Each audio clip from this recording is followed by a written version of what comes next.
Hello everyone, this is a complete guide about Excalidraw, which is an amazing tool for creating sketches, mind maps, diagram, flowcharts, and everything related. I'm using the Pro version, which has more features, but I wanted to use it to show everything I can. If you're using the free version, it's still fine because the main differences are the ability to have unlimited scenes and folders, which is not a problem because we will see everything that is inside a scene, not how we create multiple scenes, which is pretty easy, and presentations, which is something I will do, and extended AI. Plus we have comments and everything about sharing and stuff that we don't care for now. So my main focus for this tutorial will be about the scene and what we can do within it. Everything else about sharing and collaboration, it's very intuitive and most of the time you don't really need to. So this is the only part I will skip. Okay, so let's start with the interface. It looks clean and simple, but there are few buttons. So the first thing we need to do is understand what all those buttons are.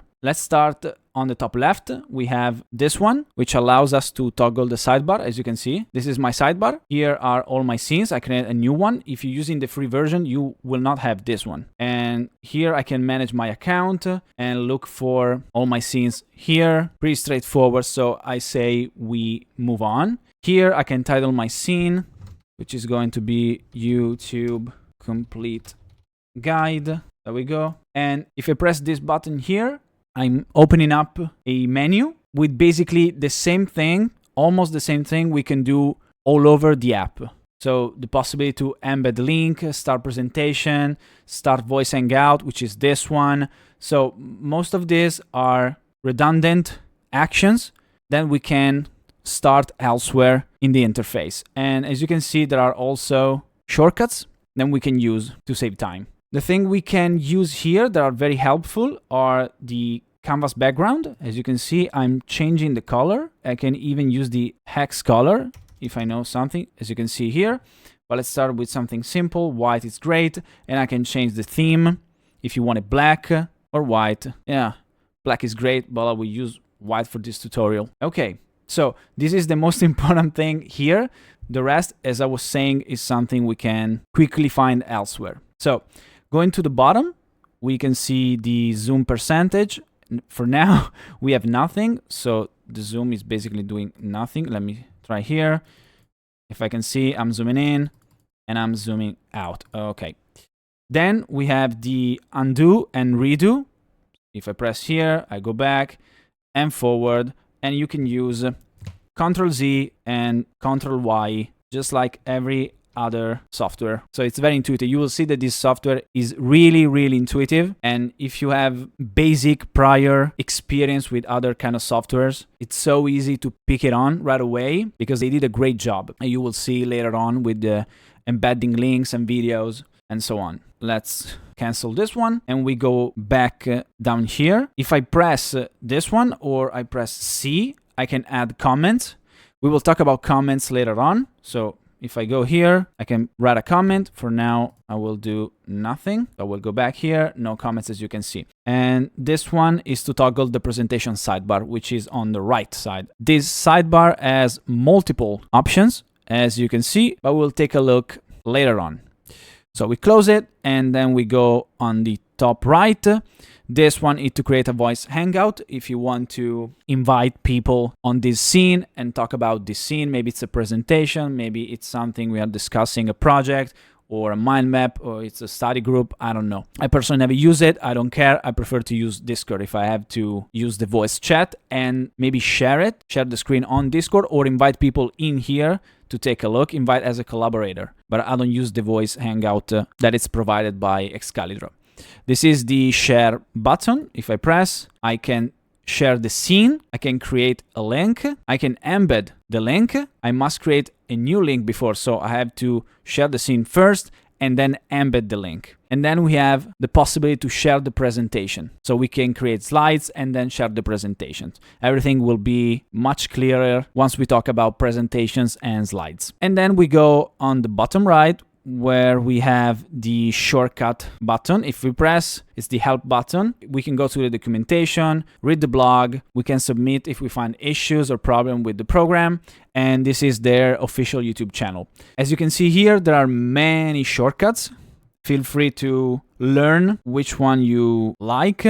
But as I was saying, it's so intuitive that you will learn them just by using the software. What you don't learn is because probably you don't use it. But that's a great reminder. So we press outside to close it. And then we focus on the toolbar on the top. The first icon is the lock that, as we can read, keep selected tool after drawing. To understand what this tool does, we have to keep going a little bit and watch other tools in order to fully understand. So it makes no sense to use it right now because you won't understand it because we don't know what the other tools do. So we click back and then we start with the hand, which is the panning tool, and we can select it with H. Let me create something just to let you understand what we are doing. If I press H, which is the end, and I press the left click of the mouse, and I keep press it, I can move around, as you can see, on the canvas. I cannot select objects. The only thing I can do is move the canvas. I can have the same result without having the hand selected. Let's say, for example, I have the selection tool. But if I use the scroll button in your mouse, you have the scroll. As you can see, I'm scrolling. But if you press, there's a button in your mouse. I'll say it because a lot of people don't know it, but there's a button. And if you keep it, press it, I'm not using the left click. As you can see, if I use the left click, I'm selecting things.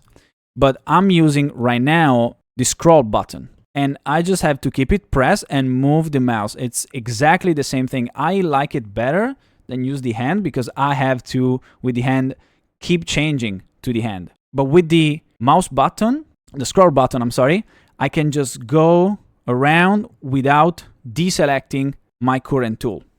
So which is my favorite way to use it. It's like Blender. I don't know if you have 3D experience with Blender or other software like that. It's the same thing. So as I was saying, it's so intuitive that a lot of things you use on other softwares just translate it so well. Now let's go with the selection tool, which is V or 1. You can see 1, this little 1, 2, 3, 4, 5, 6 till 0. I can select things just like can you imagine. I can select things, and from selecting things, I can change.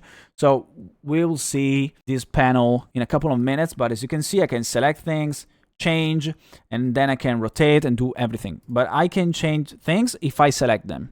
I can select multiple things, not using Control, as you might imagine, but using Shift. So if I have this one and Shift, I take both, the 3 of them, or I can just drag and drop. Like this. It depends. If you have multiple objects, doing like this, you might select something you don't want, just like that. I wasn't able to select the circle, as you can see. Why? Because I started too high. So you have to take every object. Now I have all of them. But in some cases, you just use Shift and you have the 3 of them. So this is the selection tool. Very simple, very easy, and straightforward. Now let's go with the rectangle, which is R. Let's go back. R or 2, the same thing. Let me remove this one and this. Okay, and let's go back. 2. This is the rectangle. Very simple. Rectangle, square, doesn't matter. We can change the dimensions. We can rotate it. There we go. We can rotate it using Shift. And as you can see, I'm not free anymore, but I'm using the guided rotation. So it's basically everything in between 0 and 90. So it's helping me with pre-made rotation points. Also, I can press Shift and change the dimensions altogether, just like Photoshop and other editing tools. What can we do with this rectangle? If we select it, once again, we can change a few things. The stroke, which is basically the border. As you can see, I'm changing the color. I can press here. I have different shades for each color. And each shade changes the other colors here shades. As you can see, more saturation, less and less and less and less. You can see how everything up here changes as well.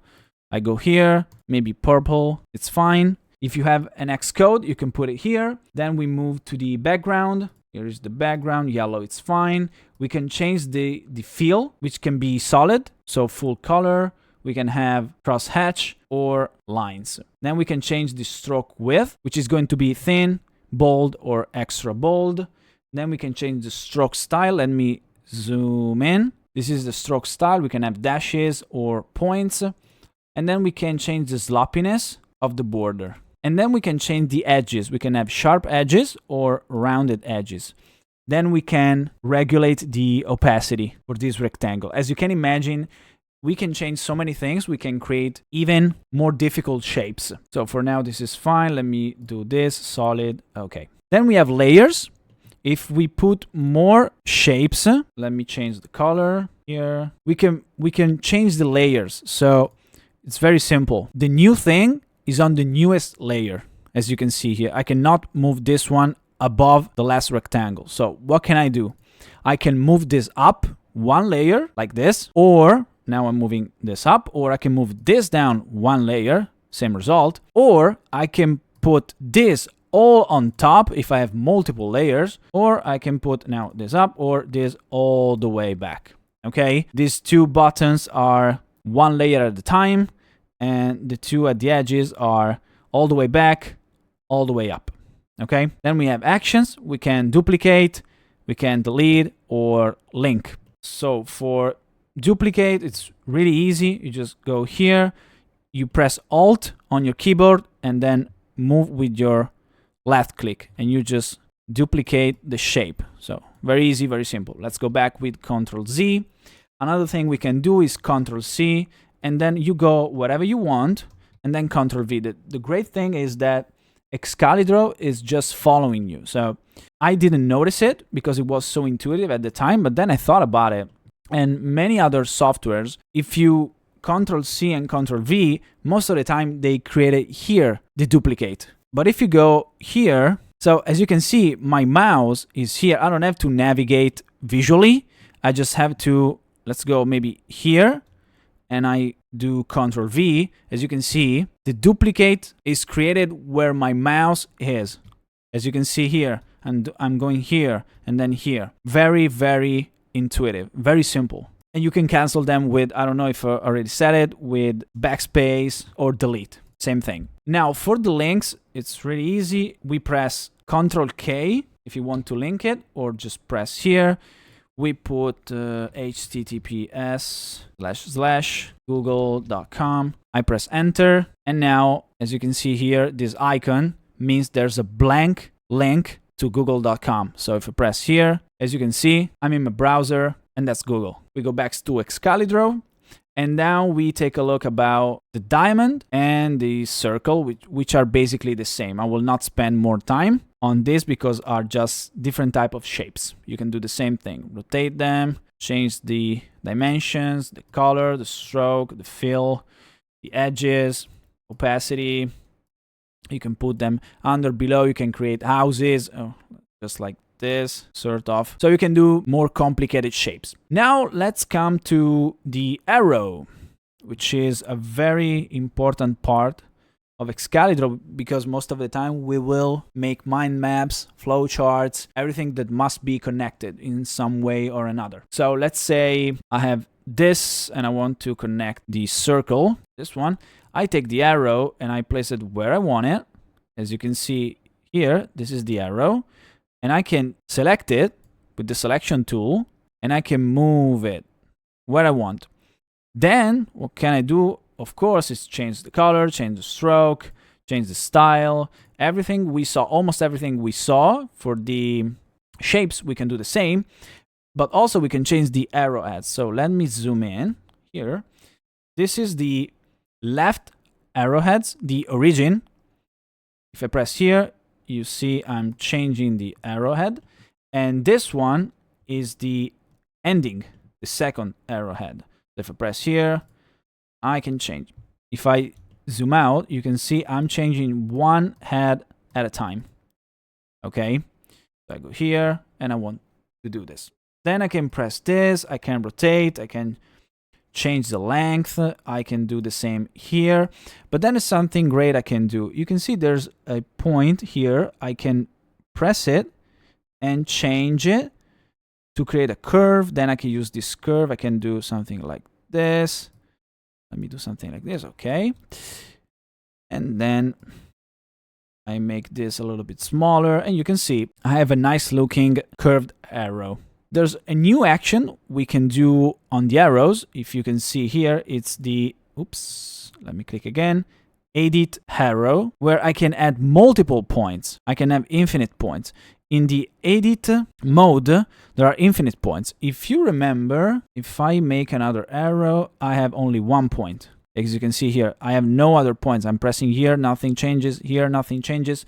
But if I press the edit, I have multiple points of change. And every time I create a new point, another one generates between the new point and the previous one. So if I press here, now I have other 2 and 2. It's basically infinite. Now, this is a bad one to see, so we remove it. And then we take a look at the line, which is basically the same. I have a point here. You can see the edges, which is something we cannot do with the arrows. We have the type, which is different. We can have elbow arrow curved. If I do this, you can see it's curved. Or I can do this one, which is sharp, not my favorite type. Let's stay with curve, and we go back to lines. With lines, we can have sharp edges or curved edges. And we can do the same thing as the arrow, and then we can edit. Same thing, they're basically the same. They just change for the edges and the arrow type. Now, before we move on, we have to go back to the lock, but also to the zoom, because we talked about zooming in and out, but I never showed you how to do that with your keyboard, which is very, very useful. So if you press Control, this is I'm panning with my scroll button, just like I taught you before. But then I can press Control and just zoom in and out, scroll in and out, and I'm zooming. If I scroll without it, I'm just going up and down. But if I press Control, then I'm zooming in and out. I keep Control clicked, pressed, and then I'm panning with the scroll button. So I never use the zoom down here or the end tool. I just use my keyboard and my mouse. Zoom in, zoom out, and then moving around. Very simple. Now let's go back to the lock button. And what it does, it lets us keep the tool we have selected after every drawing. As you can see, English is not my first language, so probably I explaining that badly, but let me show you. Let me unlock everything and let me take the diamond. If I go here, pay close attention on top here and my cursor. If I create a new shape and then release it, the diamond is here, but also, as you can see, I'm back to the selection tool. Let's do it again. I create a rectangle, and then I'm back to the selection tool. Let's do another thing, maybe with the arrow. I go here, I do this, I change it, but I'm still on the selection tool because it's supposed to be, oh, I want to make a rectangle, and then I want to change it. So it's basically already selected, as you can see. Let's do the last try. As you can see, it's basically already selected, so I can change it. This is the default behavior. But what happens if I lock it?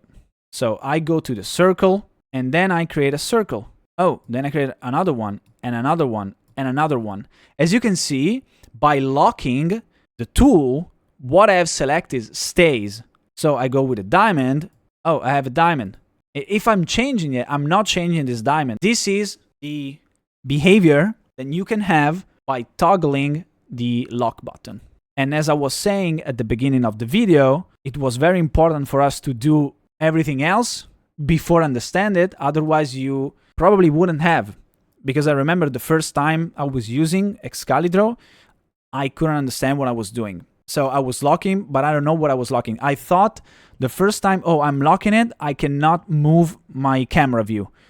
But I was doing it, so okay, then let's read this one. Keep selected tool active after draw. No idea. Then I started to notice it, what was happening after every draw I was making. Okay, let's move on. Now we have the draw. There's the pencil. Very easy. What we can change is the stroke, the background. So let's start with the stroke. This is a very simple stroke. As you might have guessed, I'm Italian, so let me write ciao, which just means hello. Then we have the background color, the fill, and the stroke width, just like everything else, as you can see. Clip from the future in post-production, just to show how the background works with drawings. I choose a color, otherwise will be probably transparent even for you. And I have to close perfectly my draw, otherwise nothing happens. Now I've changed the filling, as you can see, lines, cross-hatch, or solid. Let's go with solid, but using this, okay. So this is basically the color we chose here in the background. But we have to close in one stroke and be very precise, otherwise nothing happens, as you can see here. And I have to use one stroke. If I go here and I try to close this draw, nothing happens. Let's try it again. One stroke, very precise background. One stroke, I overdraw, nothing happens. Let's do this again. One lap background. I try another one. Oh, I can go whatever I want. If I can close this stroke, as you can see, something happened here, but it would be too difficult to make. I mean, I can do this all over again, and maybe I can find a closure. There we go. I was lucky. But let's say we are making a face. This is easy. There we go, a background. Then we change color for the eyes. And I do this, and I do this, and maybe we go with a nice red for the mouth. Okay, so remember, one stroke, close exactly the shape you're making, and you can have a background, and then change the filling of your background. Let's back to the video. But just like everything else, we have layers and opacity. So we can change the opacity of our draw. The only thing is that we do not need the lock button if we are drawing, because when we are drawing, every time we do a stroke, it doesn't change the tool, as you can see. So there's no need for that while drawing. Let's go back here, and then we go with the text button. As you can imagine, I'm here and I'm writing something. Excalidraw complete guide. I selected. I can change the size. Let's put XL. And the align is possible to be changed only if the container is larger than your text, as you can see here. But if I'm changing the size, there's not much I can do, basically. Okay, it's highly visible here. Okay, we can change the font family. You can see we have available fonts, but I read previously in the roadmap that custom fonts are coming, probably in the near future. We go back to the hand-drawn font, and you can change the size however you want. You're not bound to XL, ML, and S. You can just do whatever you want. You can change the size just like this. Maybe this is too much. I want to keep it as big as my text, just like that. Okay, then you can change the opacity as usual, the layers, and the same actions. Then we have the image tool. If I press here, you can see that my Windows Explorer file selection tool was open. You don't have to use this tool. You can just open up. I'm on my second screen. I'm choosing an image. Yeah, let me drag the Brotato logo I have on my PC. There we go. Brotato logo from my PC. Very easy. But we can do another thing with images.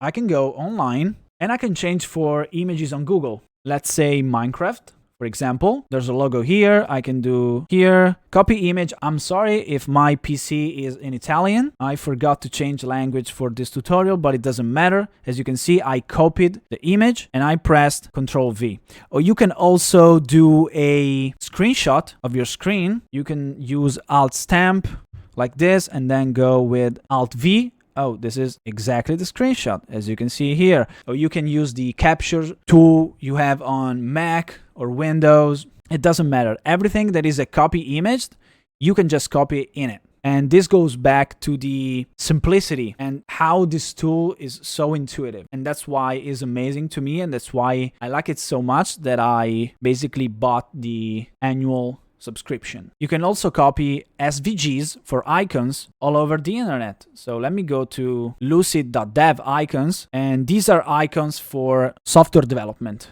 but I can go everywhere, maybe write dumbbell. I can press here. Every icon set that it's either for development or Figma, Photoshop, or whatever that allows you to copy the SVG. It's great. And there are many of these one like Lucid. I copy the SVG, I go back, and as you can see, I'm basically pasting it. Let me resize it. There we go. Okay, this is nice. I can change the edge. There's not much I can do while copying an SVG, but if you're using black or it's already colored, it's great because now I can go here. I have the title and I change the icon, and you can use icons all over your project. Very easy, very simple, and awesome. Okay, now we take a look at about the eraser. If I select something, it goes away, or I can just do the Fruit Ninja move. Everything it touches goes away. As you can see, everything it touches goes away. And here we go. Okay, we go back here. Maybe let's bring everything up a little bit just to keep everything together. Okay, and that's the eraser. Very simple, very easy to use. Now we go to the AI section, more tools. If you're using the free version, you will not have a couple of these tools. I don't remember which ones, but it doesn't matter. I will show them anyway. So let's start with the laser pointer, which is very simple and easy to understand. I can do drawings, but I'm using a laser. This is great for presentation. I should have used it for this video, but I didn't want it to spoil it. So as you can see, this is my title. This is me drawing with the laser. Very easy tool to use and more importantly to understand. Now we go back to the frame tool. The frame tool allows us to do this, or we can do another one. Frame tool here, so I have multiple frames. I can copy something here, go here. Now you see what I'm doing in a couple of minutes. I can change the name of the frame, maybe LO1. I go back to LO2. These frames, you can use it for a logical division. I would say maybe you have multiple drawings or whatever you want to have a frame with a title. This is a great way to use it. But more importantly, this is the way you create presentations. If you can see here, I have a presentation. We'll talk about presentation in few minutes, but let me show you. I go to the presentation and here I have basically my frames. The frames are the slide limit, okay? We will talk about presentation in a minute. Okay, so this is the frame, and then we have web embed.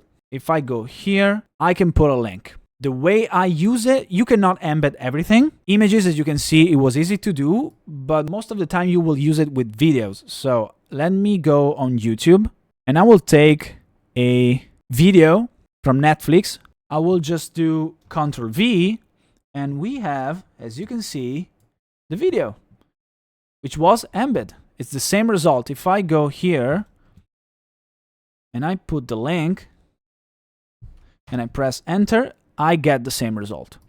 This is too big for us, so I will remove it, and then this is our video.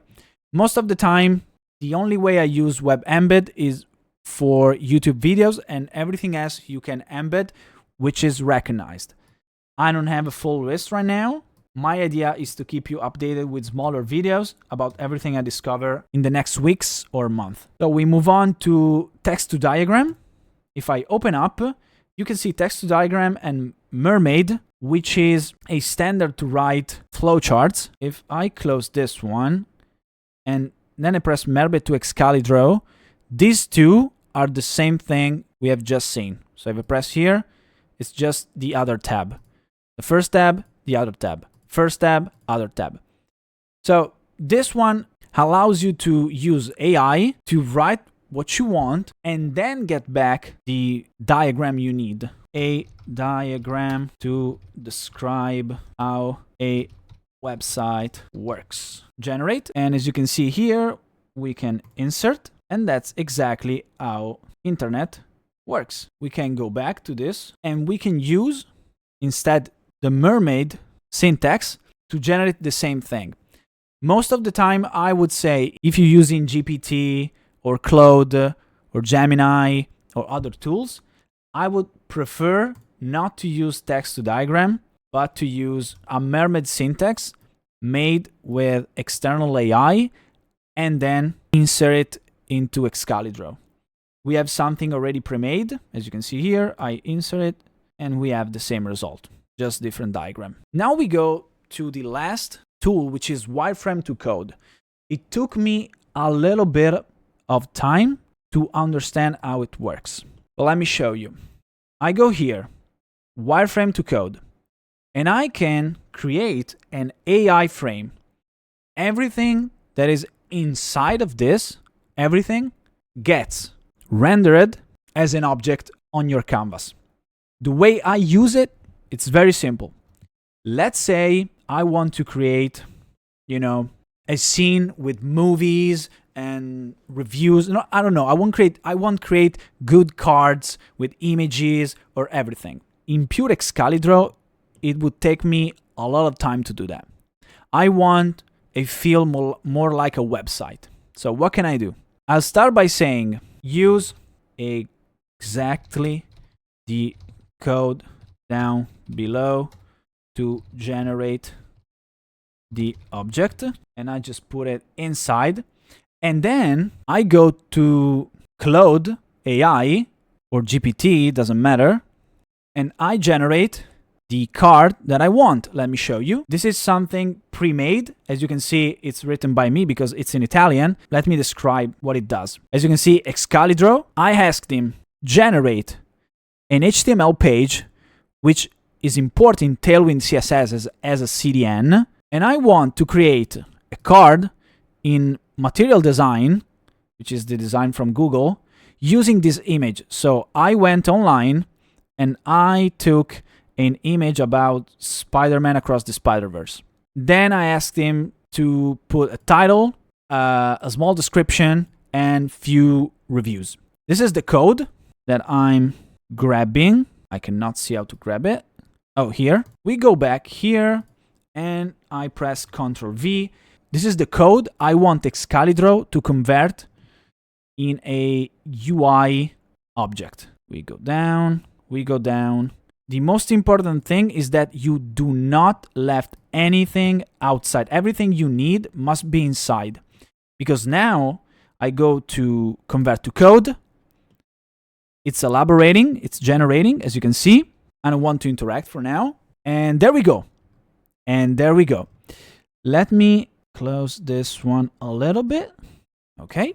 Let's see what we got. This is what was created by the Excalidraw AI from the code. This is exactly the code GPT created for me. I said exactly what I wanted. I wanted a material design style card with the image I provided, the title, the description, and few reviews. This is the code. The great thing is, and that's the way I use it, I write the code. I can write myself because I can write code, or I can make it with AI generation. This is the exact result I would get if I was making my own website. So I just copied the code in here. I said use exactly the code down below. We can try to generate without the description. I think you should be able to get it. Okay, let's try and let's see what we got. As you can see here, we do not get the same result. That's why I use the text as a prompt, because we do not get the same result. To me, it was important to have the same result I asked with the same image. He provided a new image by himself, but I wanted this image. So by writing a prompt to use exactly the code like below, I generate exactly what I wanted. Let's try to interact. If you interact, you can just copy to duplicate it or enter full screen. You can see it full screen. If I try to copy it, this one, and then Ctrl V, you can see exactly the code. So that's how I learned what it was using it. This is for developer only. You can skip this minute if you're not interested. But if you take a look at the code, you can see why I told GPT to use Tailwind CSS in CDN form, because I saw that it was importing Tailwind CSS as a script, which means it's using all the CSS file of Tailwind. Everything else is just like almost the same, but we have this little difference. So if you're not a developer, what can you do? You can use the same phrase I used it, use the code below to generate the object, okay? And then you can tell GPT or whatever to create the object you need. You can describe it, they can make the code, it doesn't matter. The only thing you need to remind GPT in your prompt is to use Tailwind CSS as a CDN. Why? Because that's what Excalidraw uses. And if you don't use it, there's a chance, I didn't try it because I didn't want to waste my time, but there's a chance that it would write different type of codes not using Tailwind. You might not get the result you want, wasting your time, etc. So just remember to use the prompt, use the code, the exact code below as I was saying, okay? And with GPT, just remind it to use Tailwind CSS as CDN import. Let me write it for you. Tailwind CSS as CDN import. Very easy. Okay, so now we have seen everything about the toolbar. Let's finish it with comments, which are a premium feature. I press on comments, I can go wherever and comment. Hello, here, there's a comment here. I can move it. Maybe I'm collaborating with other people. Oh, I don't like this card. I put my comment here. I don't like this card. Somebody can reply to me, hello too. Very mature thing to do. And you can use emoji, you can copy link. If you want to link exactly to this scene, highlighting directly this comment. Maybe you're using Slack or any other tool and you want to show exactly the comment. So you are copying the link and the people would arrive here in this scene exactly at your comment. We can copy the link about the full conversation. We can delete the thread. We can close the window, or we can resolve the conversation. Basically, it stays as archived, as you can see here, but you will not be able to see in the scene, just in the sidebar. Okay, so using comments, the right sidebar appeared again, as I was saying probably 20 minutes ago. I don't know how much time has passed. And we have 4 tabs. Find text on canvas. Maybe I can find import here, as you can see. If I search something here, it will look for text into the canvas. I typed import because I was looking at this phrase here and it showed it to me. I press, oh, let me go somewhere else. I press, here we go. Very simple. Then we have personal library. I can import libraries. I can open my own libraries or use Excalidraw library. So let me browse something. Let me add this. We can download it and import manually, or we can do this. And as you can see, we have icons. Most of the times are icons, new arrows, something like that. I can press it, put it in, and change everything, just like other shapes. We can select them, remove them. Very nice to leverage what other people have done and publish for free. But I think, as I remember correctly, they're making a marketplace for libraries. So there will be the possibility to buy and sell libraries officially on Excalidraw. Now we go to comments, exactly what we saw earlier, and we move to the presentation part, which can be a little bit overwhelming at first, but we already saw what can we do. So as I was saying earlier, every frame is a slide. Every time we create a frame, a slide appears, just like a Pokemon. If I go here, a new frame, a new slide. Let me bring this to here and this one. I can create a new slide here and automatically it will be placed on the canvas. I can do another one. It's more clean than the way I was creating slides, but it doesn't matter. Let me remove. As you can imagine, we can duplicate, we can remove, rename them. From here, this is the real presentation manager. We can do all the things from the canvas. But in here, it's easier, it's faster. Once our presentation is done and we are ready to take a look at it, we can start the presentation. Here, we go to full screen mode and we can invite people to presentation, create a voice hangout. We can change to dark mode if we prefer. We can toggle full screen or not.